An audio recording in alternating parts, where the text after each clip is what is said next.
Om Jnana Timirandhasya Jnanam Jana Shalakaya Chakshur Militam Yena Tasmai Shri Gurave Namaha. Yeah, all right. Move in. Get this Madanga out of the way also. Today we received news that the mother of Maheshwari Devi Dasi has passed away. We commiserate with her in her bereavement. It means we sympathize with her. Even though we know we're not the body, still we're not stones. Naturally, the people we have, we see regularly, we form a relationship with, and we feel for them. I want to speak of the relationship between mother and child. We can open this window more, let some more air in. So, in Krishna consciousness, having taken to Krishna consciousness, we think that, well, how can we help others, just like our family members? How can we help them in a Krishna conscious way? What should we do for our departed family members? Is there something we can do to help them to achieve a better destination? In the Vedic culture, or especially among the followers of karma kanda, but practically everyone follows it. I mean, in every culture there are death rites of passage they're called. Even Shankaracharya, who preached total detachment from the world, he, even as a sannyasi, he came back to his place of birth to perform the cremation rites, or the Antyeshri Karya, the final rites for his mother. The Shrad, as it's called in Sanskrit, which is performed, that's the final rites, that's called. Well, there are a whole series of rites, but Shrad is the whole genre is known as Shrad. There are various things one should do. The male members of the family shave their heads as a sign of mourning. There's, maybe you've seen, there's a photo of Srila Prabhupada in his Grihastha life with a shaved head, a family photo with his wife and children, and he has a shaved head, so we can understand that it seems this must have been after his father died. And according to the Karma Kandiya rules, one should not perform any puja, one should not go to any temple, one is in a state of contamination. So usually 11 days after the death, the first Shraddha ceremony is performed. It's different in different communities, different castes, and Vedic culture is not monolithic. The body is to be burned immediately, practically, after death. No hanging around and last respects and all this kind of thing. Immediately. If someone dies, they should be burned. The body should be burned before sunset. And if they die in the night, before sunrise. We find in the Bhagavatam, we were talking the other day about Hiranyakashipu telling the story about the king who had died, and his queens, they didn't want, they were so attached to the body, they were neglectful, they weren't going to cremate, and the sunset was coming. So Yamaraj came in the form of a young boy to preach to them so that they did the necessary rites in time. Because if it's not done before the sunset, then it's actually very inauspicious. And the departed soul is liable to become a ghost. Actually, the Shraddha rites it's performed to stop people. It's to help them not become ghosts. It's one of the main functions. But for pure Vaishnavas, Shraddha should not be performed. And especially for this karma kandya shraddha, where to prevent them becoming ghosts. The idea that someone who chants the holy name can become a ghost is offensive. In the shraddha ceremony on the 11th day, some brahmanas are called and they are fed. Gopal Bhatta Goswami in his Shatkriya Shardipika, and in Hari Bhakti Vilas also it's mentioned that the Vaishnav system is not exactly to perform Shraddha, but on the 11th day or any day, one can call Vaishnavas, have kirtan and feed them. And in Hari Bhakti Vilas also it's mentioned that the Vaishnav system is not exactly to perform Shraddha, but on the 11th day or any day, one can call Vaishnavas, have kirtan and feed them. Please turn the cell phones off.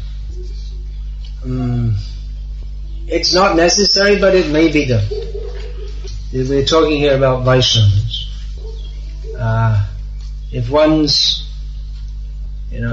they've not been following Vaishnava principles throughout their life, then you can do something, but you can't think that one's going to be a non-devotee all your life and then you just do some ceremony after they pass away and they'll go back to Godhead. That's unrealistic. There's no harm to ask the devotees for their good wishes for a departed soul. Devotees, if they're actually devotees, are the well-wishers of everybody. But devotees, they shouldn't participate in this karma kanda type of shraddha, or not in the karma kanda mentality at all. Now, one of the or the basic first point that we are teaching in Krishna consciousness is that the soul is not the body. Sorry, the body is not the soul. Either way you take it, the self is not the body, and that according to our karmic activities, we are passing from body to body to body. So we are preaching on the basis of Bhagavad Gita that this process of rebirth is miserable and an intelligent person should get free from it by taking to Krishna consciousness and going back to Godhead. But karma kanda is based on acceptance of the principle of rebirth, but with the idea of, oh really, so if I do something good I can enjoy in the next life. And that by performing pious activities, one can get a good future for himself. And that by performing pious activities, one can get a good future for himself. And one can nullify the effects of sinful activities. And karma, it's a complex subject. We often find in the Puranas that someone will say that, well, I offer you a portion of my pious activities, or I give you all my pious activities, someone who's been performing ascesis, austerities. And there's the idea that the king, not the idea, it's stated that the king takes 1/6 of the citizens' pious results and also 1/6 of their sinful results. So karmic results are transferable. The karma mimamsa philosophy is based on the idea that of this exchange, that that do pious activities, get a good result. And there's a theoretical, vague acceptance of the existence of God, with the idea that Ishvara, the Supreme Controller, that He is just overseeing the whole cosmic karmic function. That if someone does pious activities, Ishvara is bound to give him the result. There's no idea of bhakti, it's just that He's there and He has to do His job. So you don't have to bother about Him too much. So that's Vedic karma kanda in a nutshell. We also have similar kind of materialistic religion, or similar concepts, materialistic religiosity, religious concepts have too much. So that's Vedic karma kanda in a nutshell. We also have similar kind of materialistic religion, or similar concepts, materialistic religiosity, religious concepts have developed within the various Christian faiths. And we find in Christian faiths people who are very pious, they strongly believe in God. They strongly believe that if I follow some rituals, then God will bless me with enjoyment, material enjoyment. And prayer, among most people, is presumed to be, prayer means to petition God to get some material result. Therefore we find, just like I was saying, the football player is offering thanks to God for having scored a goal. Prabhupada told that how the householder is praying, God, please protect my house. And the thief is praying, God, please help me to burgle the house. So many religious wars were there. The Christian crusades, marching to Palestine, praying to God that our crusade will be successful in the name of God, and fighting against the Muslims who are fighting Masha Allah, in the name of Allah. The Muslims, it's a well-known saying in Islam, in the name of Allah. So there's also the idea of the chosen people. God favors the Jews. Why? Because they're Jewish. There's no other reason.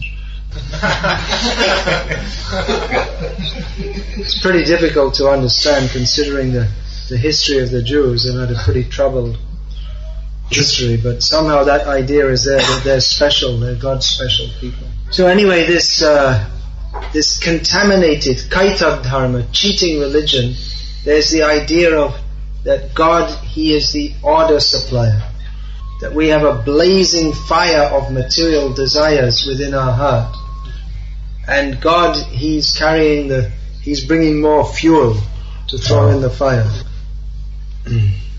So within this apparent piety, there are various ideas, just like saying prayers for others. Say a prayer for me. You've heard that saying? If you come from a Christian background, Islamic also.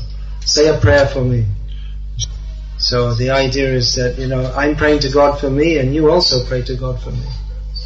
That's why Gaurkishore Das Babaji Maharaj, if you hear about his character, he sounds like a really unreasonable kind of person. If anyone tried to touch his feet, he would curse them to go to hell.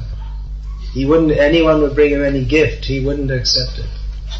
Why? Because he knows that most people, they're coming, they just want they're very pious, but they're thinking that this sadhu is doing lots of austerities, he's got lots of spiritual power, so just by his blessing, without doing anything myself, I can get lots of blessings for my material enjoyment. That's why he eventually resorted to the tactic of living in a latrine. People wouldn't bother him. So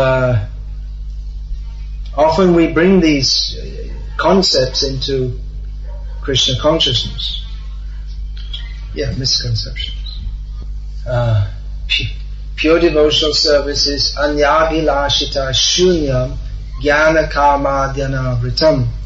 It is free from extraneous desires other than desires to serve Krishna, and free from the coverings of karma and jnana. So here the covering of karma means the attraction to karma. This word may be understood in various ways, but generally when we speak of karma, jnana, here karma means that the process by which we perform pious activities for the sake of enhanced material enjoyment. So we have some idea that, well, I'll chant some extra rounds for someone else. But our acharyas have taught us to chant that, O Krishna, O energy of Krishna, please engage me in your service. It seems that this idea of chanting rounds for others, it seems to be imported from Christian culture. It might be a convenient tactic. I could say, well, now I'm a guru, I have so many disciples, so I can ask them to chant my rounds for me. Then I can sleep an 2 hours or so. But actually Shastra states that it's an offense in bhakti that one engages one's disciples to perform the devotional service that one should do oneself. So the idea that God becomes obliged to do what we ask Him to do, this is karma memams. Around the middle of 1977, when Srila Prabhupada was exhibiting the pastime of sickness, devotees requested if they could say some prayer that he not pass away. I can't remember, it began, my dear Lord Krishna, if you so desire, and then it went on something like, please keep Srila Prabhupada with us, something like that. Prabhupada didn't institute this, but he agreed that devotees. That's the point. The emphasis is put on there that Krishna, if you so desire. So, in karma kanda there are various activities that can be performed for, just like there's Vishva Shanti Yagya performed for world peace. Actually, I'm not sure if that's part of karma kanda or that's just some modern invention. But in the Vedic rituals, there are such chants that there, Om Shanti, and there's praying for, let the air be peaceful, let the earth be peaceful, and invocations like that. But the real Vaishnava understanding is Bhuktaram Yagya Tapasam Sarva Loka Maheshwaram Suhridam Sarva Bhutanam Gyatva Mam Shantim Rishkati. Sometimes in our modern ISKCON we have, we organize Harinam for world peace or something like this, but I don't see that any of our acharyas said any such thing like that. We perform Harinam for the satisfaction of Krishna, and if he is satisfied, then as a secondary result, there will be peace in the world. But Srila Prabhupada pointed out the hypocrisy that people pray for peace while they're slaughtering millions of animals. What to speak of Srila Prabhupada, who's a great Mahabhagavat, self-realized soul. Even George Bernard Shaw, who was not at all a self-realized soul, he also pointed out the hypocrisy in that. George Bernard Shaw, if you don't know, he was an Irish playwright, quite famous. He was a vegetarian, which was unusual in those days. He died, I think, around 1950s. He wrote something, I don't remember the words exactly, something like, we pray for peace while gorging our bodies on slaughtered animals. So the whole attitude of karma kanda is actually, it's apparently pious, but it's also offensive. It simultaneously recognizes God, but at the same time the attitude is wrong. It recognizes Him, but and there's service to Him, but it's crooked service. It's not surrendered service or loving service. We're serving Him for what we can get from Him. So it would be good if our devotees could understand very deeply what is pure devotional culture, what is the message of the acharyas, and not import their own culture into this pure culture of Krishna consciousness. People say, I'm very conservative, people tell me we're having a rock concert for Krishna and so many people are going to come, all the devotees are very enthusiastic, but I'm not very enthusiastic about this. How by this hellish tamasic sounds you're going to bring people to Krishna? they'll say Hare Krishna is very good as long as the hellish sounds are going on, but when the hellish sounds stop, they say, well, then we're not interested anymore. Krishna cannot be satisfied by noise from hell. Krishna can be satisfied by very fine, pleasing music sung, performed for his pleasure. So yeah, theoretically we can do anything for preaching. But we have to be careful in the name of preaching, we just don't mix up everything so much that we can't even recognize what the original thing we're supposed to be doing is. We for the sake of preaching, we may say then we're not going to show exactly that we're devotees. We have to stop doing some things. So for the sake of preaching, we don't wear devotee clothes, we don't wear tilak, we don't have bead bags, we don't tell people to chant Hare Krishna, we don't chant Hare Krishna ourselves. No, actually this is happening. In one country they have a so-called cultural center, and they got to the point where they said, we don't chant Hare Krishna, we'll just have some Indian songs. So it's gradual preaching, very gradual. Millions of lives of Brahma later, we might think that, well, maybe we should chant Hare Krishna. So we have many very wonderful ideas and things we can do, and it all seems very wonderful, but better we stick to that which we know is real. Yes, we can do so many things for preaching, but one thing is, if we do all this kind of different preaching, but we ourselves don't have a very solid Krishna conscious program, then we're going to get carried away by the waves of Maya.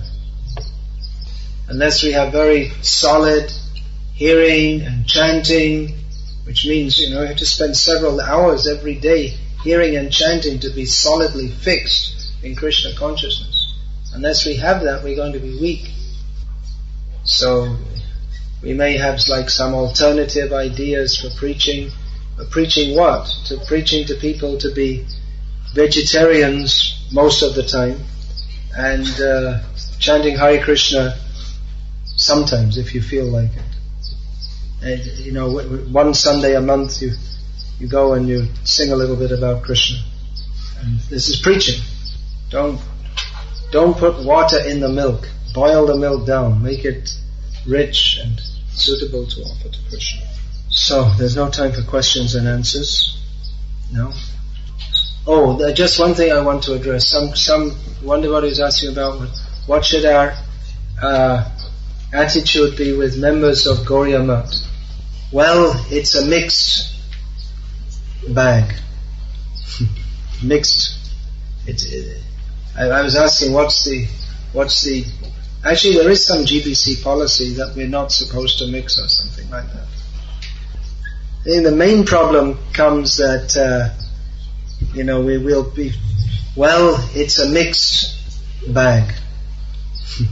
Mixed. I was asking what's the actually there is some GBC policy that we're not supposed to mix or something like that.